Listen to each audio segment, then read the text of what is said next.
Welcome to Defeat Your Cravings, hosted by Dr. Glenn Livingston, PhD. Glenn has held his doctorate in psychology for more than 30 years and is also a former multi-million-dollar consultant to the big food industry and uses his experience to help you defeat your cravings. This show will help you to focus on dramatically reducing cravings and leave the diet mentality behind, so you can more easily and effortlessly achieve your health, fitness, and body composition goals. Please remember, no doctor-patient relationship is created via this show, and you are responsible for confirming any changes to your diet, health, or psychological routines with an appropriately licensed professional before implementing them. Now, before we get started, if you haven't yet downloaded the free smartphone app to access dozens of these recordings all in one place, as well as to avail yourself of a confidential community for support, motivation, and assistance, please visit the podcast link on defeatyourcravings.com as soon as possible. And now, here's your host, Dr. Glenn Livingston. This is the very good Dr. Glenn Livingston at defeatyourcravings.com. And I'm here with a kind-hearted woman named Kathryn, who's allowed me to record this session so that you can benefit from her experience and strength and hope and wisdom, as well as her stumbles and falls and trials and tribulations. Right, Kathryn? Yes. Kathryn, catch up the audience a little bit. Could you tell me a little bit about your story before you came to my work, and then what happened afterwards, and how can I help? Okay. I've struggled with food all my life. I come from women who had difficult relationships with food. We might even now call disordered eating.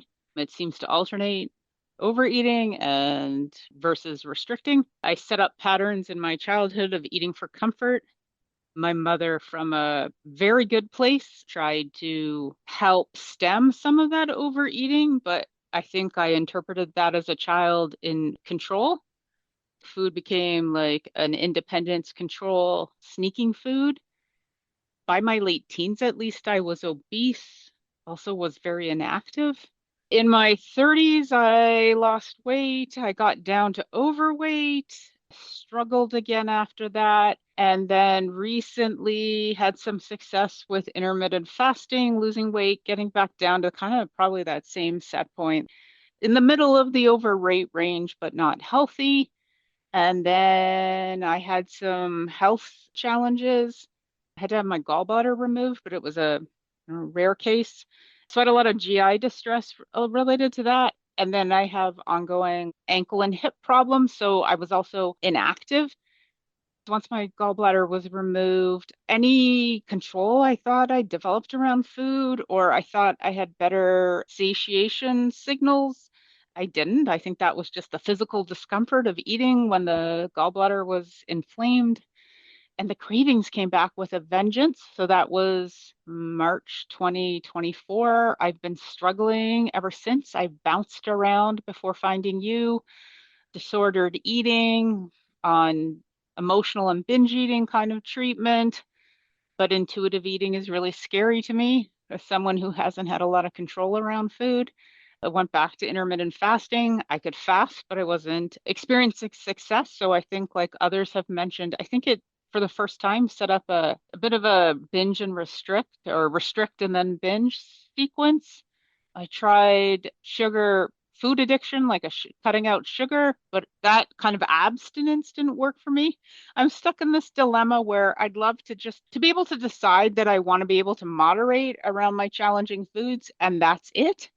I suspect I need to take a more complete, or abstinence, whatever, what's the word, approach to them, and I'm just struggling with that. I'm a vegetarian who eats a nearly vegan diet, so a lot of whole foods, but I have a drive to eat sugar, not chocolate, Okay. sugar, candy. Okay. And that's where you are now. I started on some rules. The first rule I crafted was that I wouldn't eat sweets, and I defined what that was for me when I was alone. So I live alone at home, in transit, like on the way home from the grocery store. One of the things I've struggled in any kind of weight loss or health approach I've taken is that I have trouble keeping to my restrictions when I'm with other people. Mostly, I think it's like from a shame perspective that this is still an issue for me. I don't want to discuss this. I'm a competent adult woman. Why can't I just manage this like other people, quote unquote? And so around other people, I didn't want to have to restrict, but I am challenged. My parents are older. I visit them How in the old are you house. now, Catherine? I just turned 50. Okay. Do you have kids? No, no, I live alone. But I was going to say, my parents, they have treats in their house of their own choosing. And I find myself back to those childhood or teenage patterns. They step out of the room and I'm visiting and I'm like, oh, I'm going to have some. I don't have it in front of them openly. The adult I am, it's sneaking. So there's still that like shame, the you can't control. So I think I'm earlier in the process than many people you have a conversation with or that I hear in the podcast. But I That's think okay. what I need help with is realistic rules because I started that rule, it seemed good, and then I blew it, gave into the pig squills, and just started to feel defeated. Catherine, Okay. I can help you. I've heard this story before a lot of times. So you're essentially a whole foods plant-based person with a sweet tooth, and you struggle eating too many sweets alone, and you don't want to have too many restrictions around other people. That's where you are, despite the fact that you've tried everything and you've really been tortured with this for most of your life. We could summarize it like that, right? You're a whole Yes. foods plant-based person with a sweet tooth. You struggle when you're alone, and you feel some social embarrassment to have any restrictions in front of other people. Yeah. Okay. If you took a breath and we just kind of step through the noise and we asked ourselves, with everything that you know, what's the simplest, easiest rules you might be able to comply with that you think would work for you, uniquely for you, without any consideration for whether this is what you should do, or this would please me, or please your parents, or anybody else? What's the simplest, easiest set of rules that you think you could and would do? I thought that rule about no sweets alone would be achievable. I thought that would also cover the sneaking aspect because it would still allow me to enjoy sweets at family dinner or special occasions out with friends, but I wasn't successful. Okay, not yet. You would like to I become gave into the squeals. That's okay. You're not the only one. You would like to become someone who never eats sweets alone. Yes. And if you could do that, do you call it a food monster? Do you call it a pig? What do you call your inner enemy? I have no problem with your term, pig. Okay. I know your pig says this is impossible, but if you could 100% stick with and never eat sweets alone, how else could you get in trouble? If your pig could never make you eat sweets alone, what else could your pig do that would get you in trouble? Like, what else does the pig squeal for?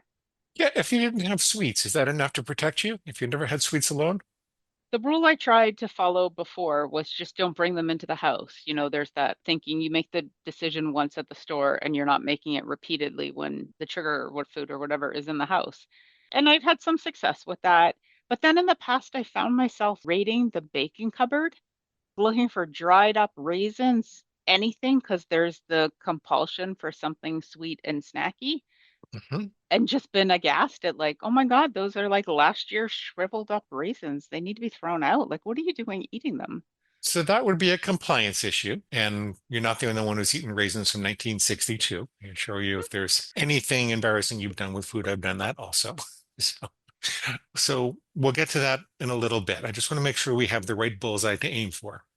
There is like, so sweets are my main thing, but then there's a bit of a slide because I've got this urge. Then I'm looking at other things. Then I'm questioning, do I need a rule around peanut butter? I don't think I binge it, but in the absence of, I think I've heard you say a number of times, like you fulfill the sweet desire with fruit, and that's always been my strategy as well.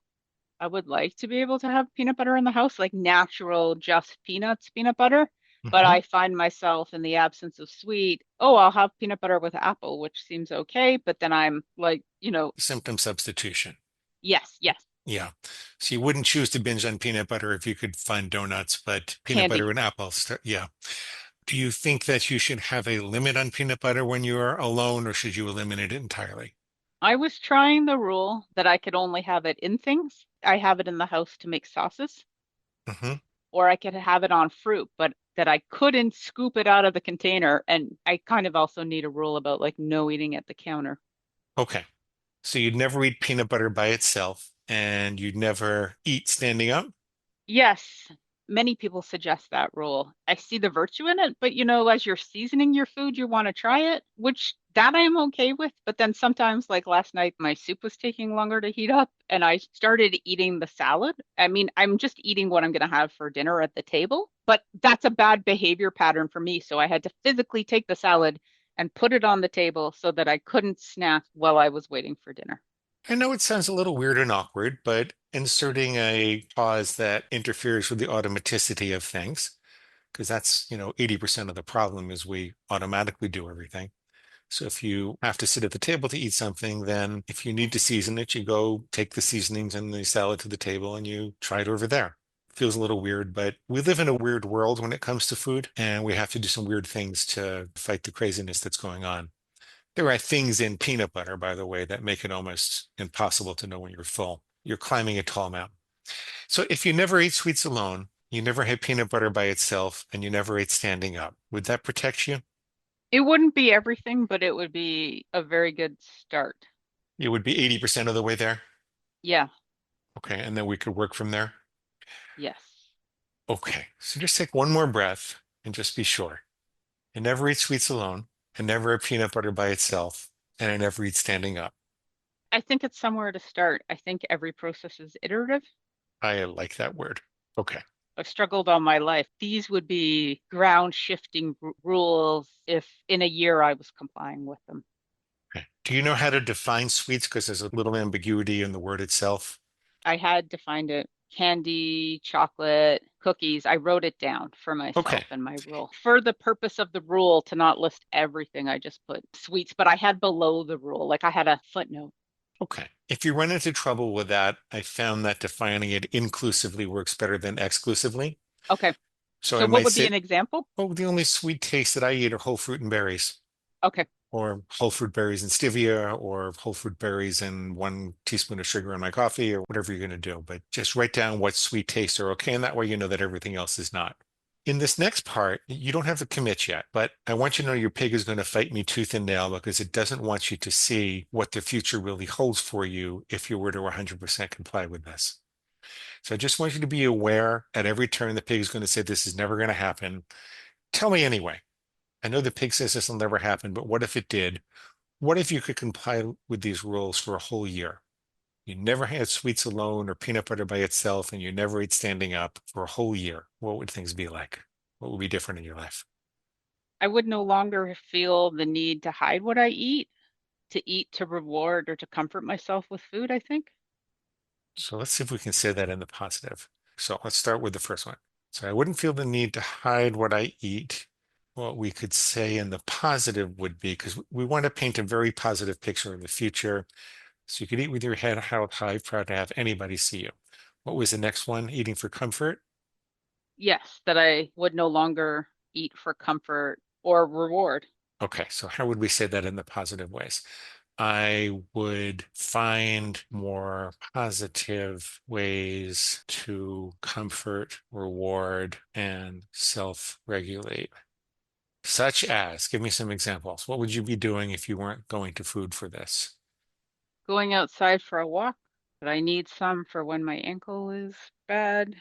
If it's not food or exercise, I struggle. I've done meditation. I struggle to find something that's effective. Mhm. Walking outside, you're looking for something that gives you a dopamine hit. Walking outside, I yoga. swim, but the problem with swimming is there are set times. You can't always do it when you need it. So walking is always available. What else might always be available? Some people just take out old pictures that remind them of happy memories. Other people will watch a comedy show that they really like. They just pull it out and watch a 22-minute episode. Okay. What else would it be for you? I think that watch a comedy, something to distract but improve your mood. Okay. What would you watch? What show would you watch? I don't know. I'll have to think about that. Okay. You can say what it might be. You don't have to have the exact right answer. I've seen every episode of Seinfeld maybe 4 times. The Thick of It comes to mind, the British Like show. the thick of it. Okay. You could continue to look for more positive ways to get Yes. your dopamine. So if you could eat with your head held high, proud and in the open, and find positive ways to comfort, reward, and self-regulate, like walking and watching the thick of it, what else would be better if you did this for a whole year? I have one, but it's not quite formulated. I want to ask, When I first heard people's experiences on the GLP-1 drugs, it wasn't even the weight loss. It was that people, these anecdotal reports would just start talking about how the food noise was gone. Hmm. After hearing that, I came to the realization, if I could make a deal with the devil, if I could work on the food and quiet the food noise, but never lose any more weight, I'd make that trade at this point in my life. Hmm. You make some arguments to readers and listeners about the finance, but I don't buy like fast food. I don't notice the financial impact, but that what can I eat? What is there? I had never heard that phrasing and it just hitting a wall. Like it was beyond resonating. Free food. No. You'd be But free I of the don't food know if this is obsession. enough. Yeah. Well, food obsession is driven by food decisions. And if you have a million options, then your brain keeps on saying, well, we could have this and we could have that. But if you've cut it off from the really deep neurological grooves that don't work for you, and you've made all those food decisions ahead of time, when there are no decisions to make, the pig quiets down quite a lot. I hear from most people that that's the biggest benefit of the program. Most people that work in our program, they lose at least some weight, when they use the tools and follow the rules and stuff. But the bigger benefit is that they feel free from the obsession, and it's a different life. They don't feel overtaken by it anymore. So I understand what you're saying. I'll say I'd be free of the mental food obsession, or mostly free, just so it's believable. Is that fair? Yes. Okay. Is there anything else that would be much better in a year? I wouldn't have to restrict as much. I wouldn't mind chatting about that, but like finding a balanced program I'm in tells me I have to restrict to have these periods with lower insulin. You're doing an intermittent fasting program? Yes. That's asking you to restrict. Okay. And I realized it was triggering, it was a problem, but it seemed to be the only tool that's effective about staying away from food. I find calorie counting so problematic. Triggering, If restrictive, punishing. The appeal of intermittent fasting was that you're just narrowing your time to eat. It helps you eat within a better range. if you really weren't having sugar when you were alone, Hmm. and you really weren't eating standing up, and you were never having peanut butter by itself, would you need to restrict further to avoid gaining weight? Maybe because I did very strict whole food plant-based and plateaued in this overweight range. How overweight are you? You didn't look very Oh, overweight when I saw you. I'm 5'7". I'm currently 180 pounds. Really? The top of healthy ranges start to be around 150, but I'm not big boned. Okay. My lowest adult weight, somewhere between 165 and 170, which was not maintained. It was just hit. I mean, you carry it well, but we'll want to take some of the weight I just off. don't have any in my face. That's all you saw of me. Yeah. Yeah, I know the feeling. I want to tell you a couple of things about intermittent fasting, and then we'll talk about what volume control could look like. I tend to think of the volume control being phase two for you. I tend to think the too many rules is you're going to rebel against that fairly quickly. So I want you to get some success under your belt first. Okay. I want to figure out if we can brainstorm something that'll just move the needle very, very slowly. Okay, what I've found with intermittent fasting, I do not dispute the medical benefits of it. I'm not a medical doctor, but I've done a lot of reading and I used to do it myself. I found that I get about half the success rate with people to stop binging if they try to do intermittent fasting right out of the gate. I find that if people will eat 3 regular meals per day, and low glycemic is a good idea, reducing the insulin response is a good idea. But the 2 meals a day or the 1 meals a day, I find that for the first 3 to 6 months, where people are trying to beat the binge habit, it just doesn't work for most people. I think it might set the brain up to think that food is an emergency or food is a scarcer resource. I don't really know why. I did a whole call with Melanie Avalon from the Intermittent Fasting podcast, and she says she sees things similarly. She likes people to get the sugar and flour out of their system for a couple of months before they try intermittent fasting. She thinks there's something about it being difficult to get fat adapted. Didn't totally understand it, but I know on a practical basis, we kind of came to the same conclusion that it was better to wait. People fight me on this a lot, and so sometimes I'll try. Sometimes I'll try with people to do intermittent fasting right away. But my understanding of the binge response is that it's a reaction to a falsely perceived emergency. And to counter that false perception, we want to flood the body with nutrition on a regular basis at a slight caloric deficit if you want to lose weight. I've found that to work best. And I've had a lot of success 6 months in with people going back to intermittent fasting. As a matter of fact, some of the coaches that work for me, they do that. How does that hit with you? How does that land for you? It does. I've done longer fasts. When I started fasting and I was losing weight, I was like, where was this all my life? It was so easy.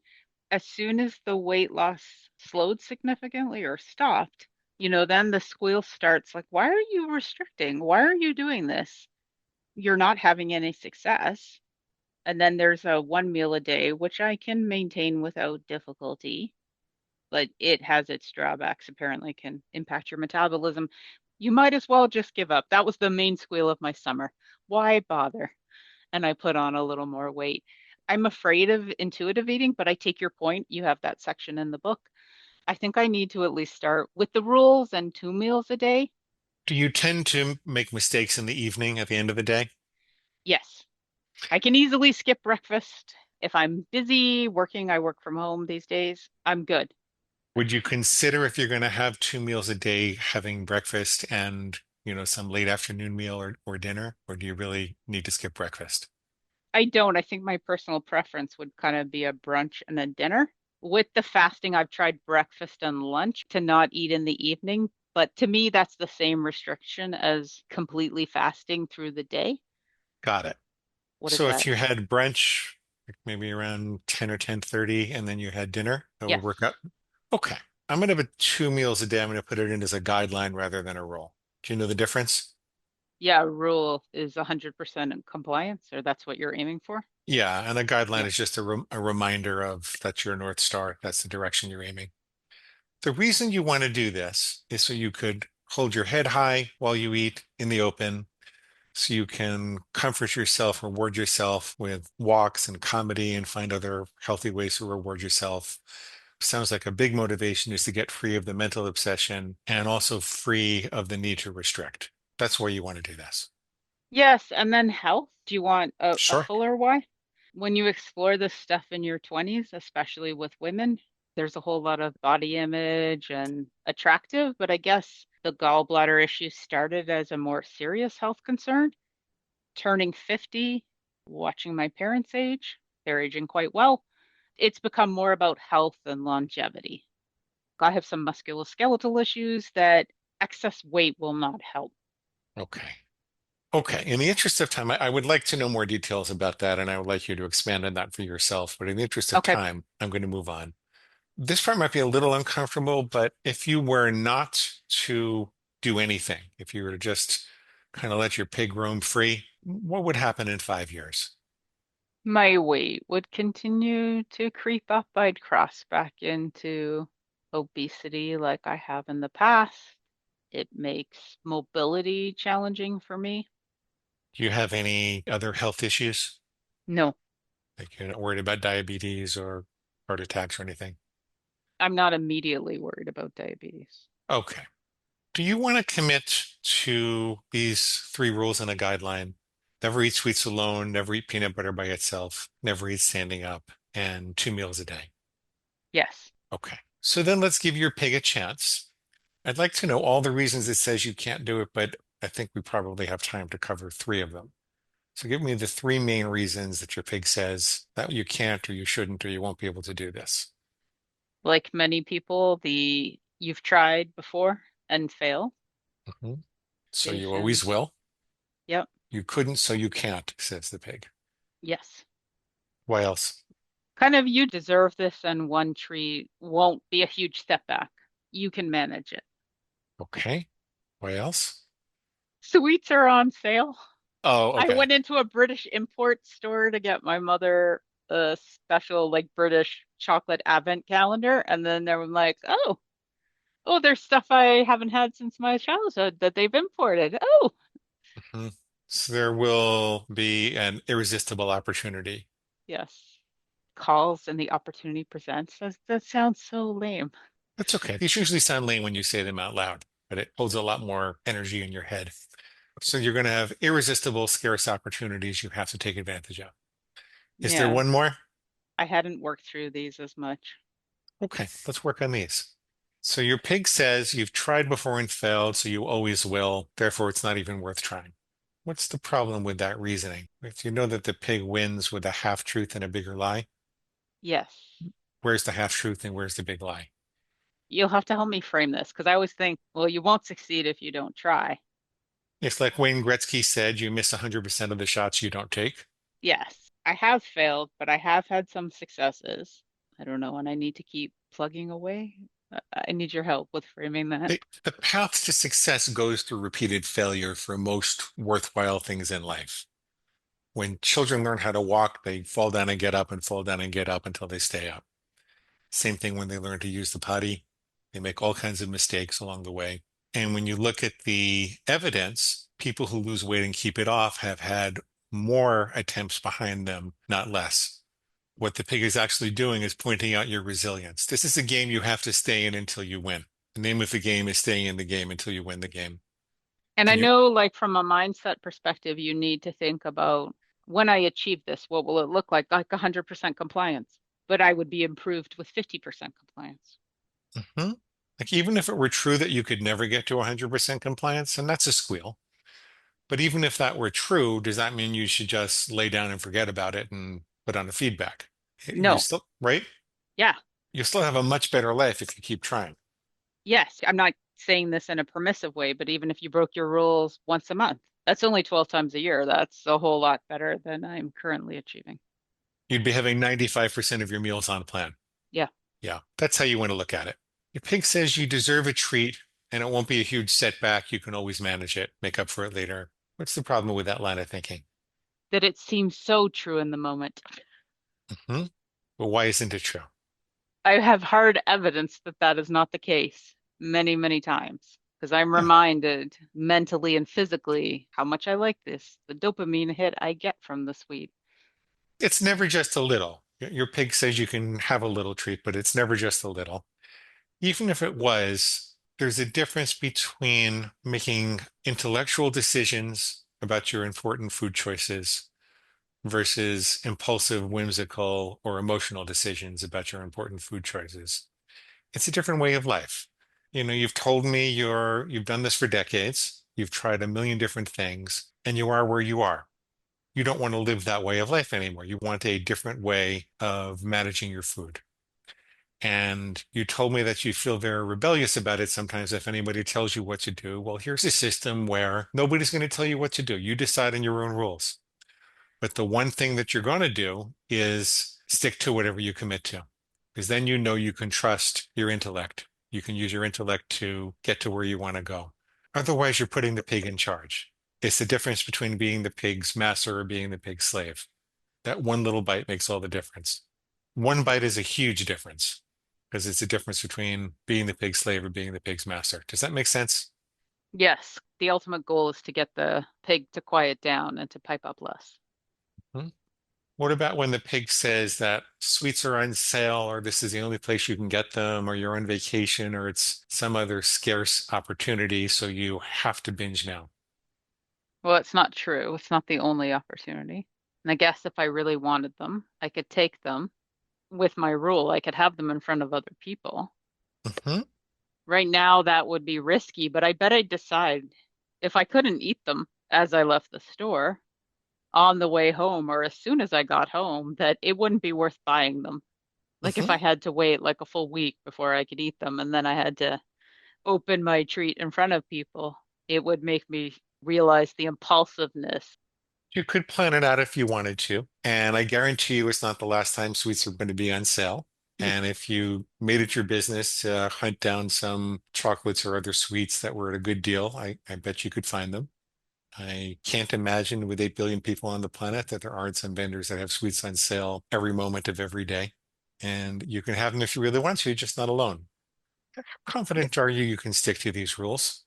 I'm willing to try and really try. I struggle when I hear you ask this because I thought, oh, I'm not confident. The reason I push it It just seems like a reasonable plan and better than what I'm currently doing. I'm happy about that, Kathryn. I respect that, and I respect that you're being very honest. The reason I push the question is not to get you to lie about it, but to flesh out any squeals that the pig is hiding. I guess I lack confidence that I will be able to refute the squeal, but that comes with practice Mhm. and deciding that you're going to commit to refuting. Your pig says that you're only a beginner at refuting and that it's going to come up with squeals that we didn't refute here today, and therefore you're going to have to bench. What I would do if I Yes. had time, and what I might suggest that you do, that's evidence that your pig has more squeals than it's planning. I would phrase it like my pig is a very experienced, skilled operator who has won the pig Kathryn battle for 40 years. So I lack confidence, at least initially. Like I recognize this is the challenge of my life dealing with food. This is a new approach. I recognize the challenge of that. I think the first thing is the commitment to the process. You're being very honest and you have a very intelligent, realistic assessment of where you are. The mindset is a little hard to grasp here because it seems dishonest in a way. It seems like you're faking it. The problem is that when we allow the pig to insert doubt, it will rub salt in that wound until we give up. We have to ruthlessly root out the doubt and figure out the reasons for it. And we keep working on it until we can't articulate any more reasons for the doubt. Okay. The pig says that you're only a beginner at refutations. You say, okay, pig, well, show me what you got then, because it might be that I lost this battle for 40 years, but I'm still wired to be stronger than you. My neocortex has the ability to prevent my reptilian brain from taking action without my consent. There's nothing wrong with my brain. So if you show me what you've got, give it your best shot. What's your best squeal? I would sit down and refute all of those squeals one by one until the pig couldn't come up with any more. And then when that happens, there's still a sense of doubt that's there that you can't refute because it's just kind of this existential angst. Like, oh my God, I've got a pig inside me. Like I can't even explain it, but there's a pig inside me. And it's always been there and it's always going to be there. And at that point, you just have to assert your superiority. At that point, you have to kind of take a leap of faith and say, I'm 100% confident that I'll never binge again. I'll never break my rules again. My pig has other ideas. And at least you've accomplished the separation in doing that. And if you ruthlessly prevent the pig from convincing you that you should be doubtful, then your confidence develops over time and your ability to separate develops over time. See, the ability to refute relies on the ability to separate. You can't separate something if you don't know that it's a squeal. You think that it's you. Yes. That Am I making really sense to you? res Yeah, no, that really resonated reading the book, and I also listened. And I think right now, that big high level, you can't do this because you've never been successful. But I think as I work on these, I think you're right. Like the sneakier, savvier messages, the squeals will out, and I'll be able to better articulate them. And then I just have to work through them. Yes, you've got some work to do. If I had 2 hours with you, I would spend another hour getting all those squeals on the table and we would just beat them down until all you had left was that underlying anxiety and we'd have you take the leap of faith. We're not quite there yet. We don't quite have the time to do that, but you did fantastic. You've got a really good start. Do you have any questions or concerns at this point? Daily, I'm revisiting my rules, my exaltations, and my why to reinforce. Yes, if you read your 3 R's, rules, Okay, refutations, and reasons. reasons. Okay. Yeah, it's hard to pause long enough to read all of your squeals and refutations.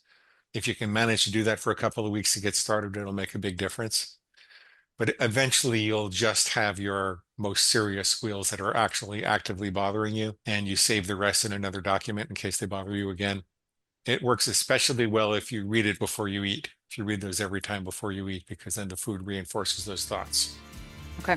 What other questions or concerns do you have? I think I just need to start as soon as we get off the call. Yeah, absolutely. Atta girl. Absolutely. And that brings us to the end of today's broadcast of Defeat Your Cravings, hosted by Dr. Glenn Livingston. Now, if you'd like to find out more about the products and services Dr. Glenn offers to help you dramatically reduce your cravings and stop overeating in 90 days or less, please visit defeatyourcravingscoaching.com. That's defeatyourcravingscoaching.com. Thanks.